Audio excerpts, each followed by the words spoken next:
এক কামেল ব্যক্তি নদীর তীরে বসিয়া সর্বদা দুধে মাহি পড়িতেন।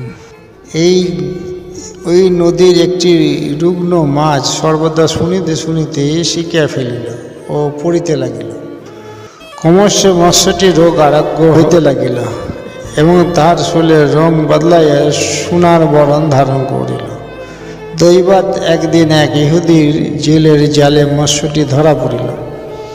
ইহুদির স্ত্রী অনেক চেষ্টা করিয়া মৎস্যটি কাটিতে পারিল না। অবশেষে উহাকে ফুটন্ত তেলের মধ্যে ছাড়িয়া দিল, কিন্তু মৎস্যটি নির্বিঘ্নে ফুটন্ত তেলের মধ্যে ঘুরিয়া ঘুরিয়া এই দুরুদে মাহি পড়িতে লাগিল। ইহা দেখিয়া ইহুদি অতিশয় আশ্চর্য হইয়া পড়িল। মৎস্যটিকে লইয়া রাসূল সাল্লাল্লাহু আলাইহি সাল্লামের নিকট উপস্থিত হইল। হযরত রাসূল